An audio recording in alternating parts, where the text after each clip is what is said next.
जय जगन्नाथ जय श्रीकृष्ण। साधि भूताधि दैवं साधि यज्ञं च जे विदुः प्रयाण कालेपि च मां ते विदुयुक्त चेतसाः। अधिदेव अधिभूत अधियज्ञ ए समस्त विषय मोते जानी जे मोते एकाग्र चित्तरे धाए से मोर ऐश्वर्य भोग करे। मरण काल रे हेतु लोप हुए नहीं, तेणु तार आउ जन्म हुए नहीं। कौन भगवान एठी कहले माने भगवान कहउचंती जे मो ठारू सबु सृष्टि मु सबु जाने। जेउ माने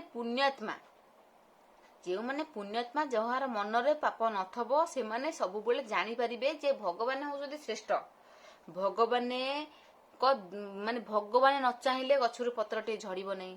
भगवान चाहिले सी सबु किछि जानिछंती, भविष्यत वर्तमान अतीत सबु जानिछंती। भगवान माने एई परि भावना जे रखिला सी कोन ऐश्वर्य भोग करे। आमे माने कोन करूजे निजे पंडित हो जाउचे। मु एते सब जानिछि, मु या सब जानिछि, मु या करि परिबी से करि परिबी। आमे यदि भगवान न चाहिबे हम हाथ हलिबनी। आम भितर भगवान अछंती बोली से हम प्रेरणा दउछंती। से प्रेरणा दउछंती बोली मु कहूछि, से प्रेरणा देइछिन बोली आपण सुनुछंती। यदि से न चाहिबे आपण सुनि परिबे, जे देह अस्तव्यस्त कर देबे आपण सुनि परिबे ना। सबु सेई भगवान को पाई सृष्टि, सेई भगवान को द्वारा सृष्टि। अधि दैवत अधिभूत जे अधि यज्ञ ए समस्त विषय सदा मोते जानी मुठारे मन देले प्राणी। एकाग्रतारे मोते धाये मृत्यु काल रे हेतु पाए। सिद्धि हेउ बा नहु जोग बळे कले परमानंदे भोग। द्वितीय जन्म से न पाए मोर ऐश्वर्य भोगु थाए। एही तो ज्ञान जोग पथ अज्ञान वासु भावे चित। देखो जी भगवान कौन कहले ना जी मते सब बेले जाने जे मो द्वारा सब सृष्टि मु ए सारा सृष्टि होउची कोन ए संसार ब्रह्ममय। ए सारा संसार भगवान अछंती। आ भगवान सब जानती जरा मरण मोक्ष से भगवान को ठारू ही भगवान को ठारू ही मोक्ष आम पाई परिया। भगवान ठारू ही मरण आम पाई परिया। एई परी जे भावना रखिबो तार मरण काल रे तार हेतु लोप हबनी।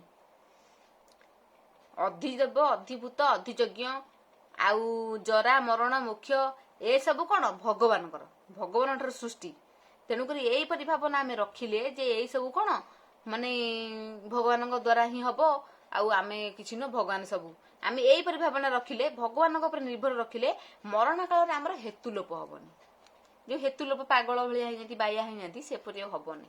आमे तो भगवान संगे रहिता भगवान हम हेतु काई कि लोप करिवे। आमे हेतु लोप कले तांकु तो आमे चिनि परिया डाकी परिया ना। तेणु करी आमे जे आम हेतु जदि से लोप न कले आमे भगवान नाम धरि परिया। ठीक है नाम धरले आमे कोन मुक्ति पाई परिया। तेणु करी एठु हमर जे कोन सप्तम अध्याय सइला। चलंतु शेष करिया।